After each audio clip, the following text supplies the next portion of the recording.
Assalamualaikum warahmatullahi wabarakatuh. Perkenalkan, nama saya Lina Mariana dengan NPM 2013-041036.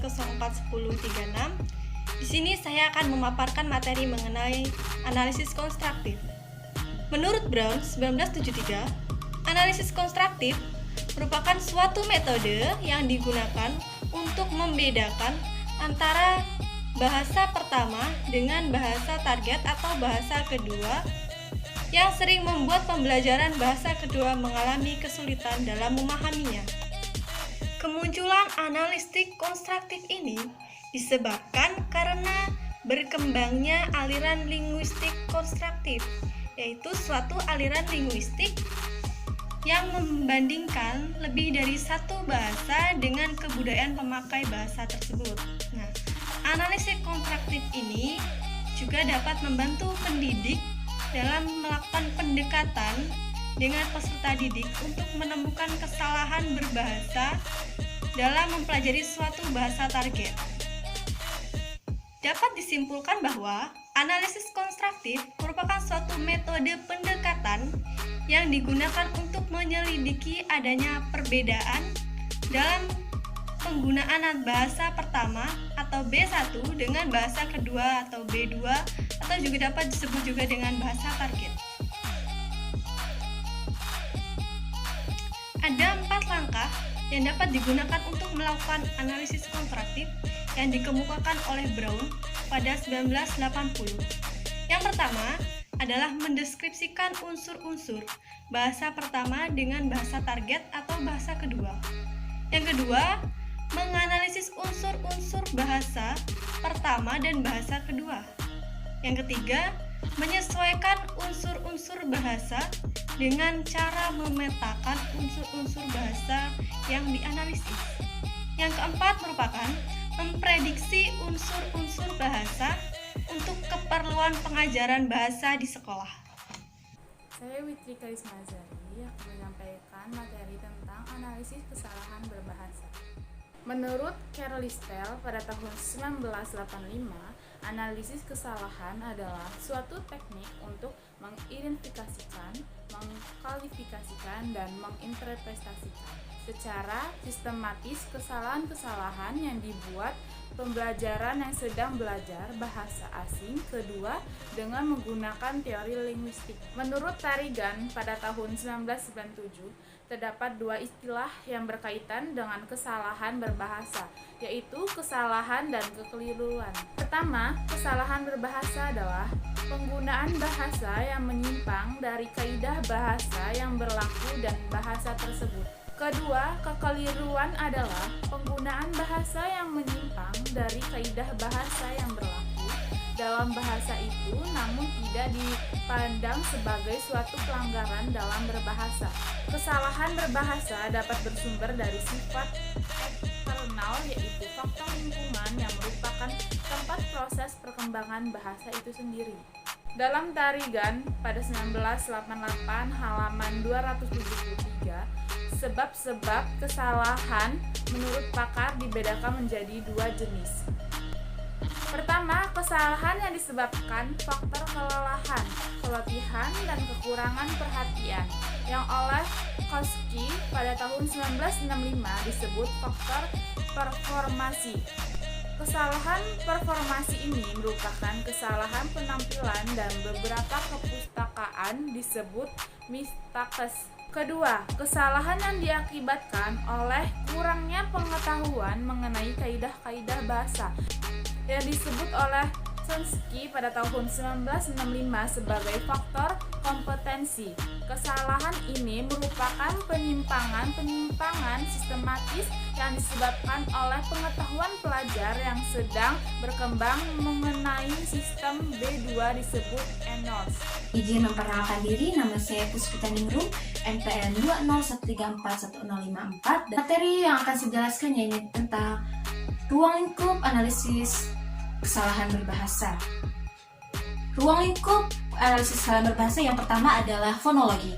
Analisis kesalahan pada tataran fonologi merupakan analisis kesalahan yang berhubungan dengan sistem fonem pada bahasa Indonesia. Kesalahan-kesalahan tersebut dapat berupa pelafalan fonem, penulisan fonem, dan lain sebagainya. Contoh dari kesalahan berbahasa dalam tata fonologi adalah penghilangan fonem H pada kalimat pada kata aus yang seharusnya haus. Ruang lingkup yang kedua ada pada tataran morfologi. Analisis pada kesalahan tataran morfologi merupakan analisis yang berhubungan dengan pembentukan kata, penggunaan afiksasi, penggunaan reduplikasi, dan berhubungan dengan morfem kata. Contoh dari kesalahan berbahasa pada tataran morfologi adalah penggunaan afiksasi pada kalimat Adi sudah tidak lagi mengkonsumsi obat-obatan terlarang. Seharusnya mengkonsumsi ditulis dengan mengonsumsi. Maka dari itu, mengkonsumsi harus diganti dengan mengonsumsi karena merupakan kesalahan berbahasa. Yang kedua ada penggunaan reduplikasi. Penggunaan reduplikasi pada kata rumah sakit yang ada di Bandar Lampung sudah terverifikasi. Nah, maksud dari apa kesalahannya? Kesalahannya ada pada kata rumah sakit yang harus ditulis dengan rumah sakit. Seperti itu. Selanjutnya ada pada tataran sintaksis. Analisis kesalahan pada bidang sintaksis merupakan analisis mengidentifikasi, mengklasifikasi, dan menginterpretasi kesalahan dalam bentuk struktur kalimat, bentuk kata, dan yang berhubungan dengan bidang sintaksis. Contoh kesalahan berbahasa pada bidang sintaksis yaitu penggunaan kalimat yang tidak beraturan atau tidak mengikuti kaidah. Seperti kalimat pemborosan kata. Seperti kalimat saya sangat amat bangga kepada dirimu. Seharusnya kalimat tersebut ditulis dengan saya sangat bangga dengan dirimu. Kata amat harus dihilangkan karena itu merupakan pemborosan kata dalam sebuah kalimat. Yang kedua ada mengenai struktur kalimat. Pada kalimat tolong ambilkan itu buku di meja. Yang seharusnya tulis tolong ambilkan buku itu di meja. Analisis selanjutnya pada tataran semantik. Analisis kesalahan pada bidang semantik merupakan analisis kesalahan yang berhubungan dan berkaitan dengan pemaknaan suatu kata dan kalimat. Contohnya dalam kalimat pemerintah harus melakukan penyuluhan mengenai narkoba kepada masyarakat secara profesional. Nah, dalam kalimat ini ada kesalahan, yakni profesional maksudnya adalah pemaknaan yang berupa ahli dalam bidangnya atau profesional yang ahli dalam bidangnya. Seharusnya kata profesional harus diganti dengan proporsional yang memiliki makna seimbang sehingga masyarakat tidak mengalami kekeliruan tentang pengetahuannya mengenai narkoba itu sendiri.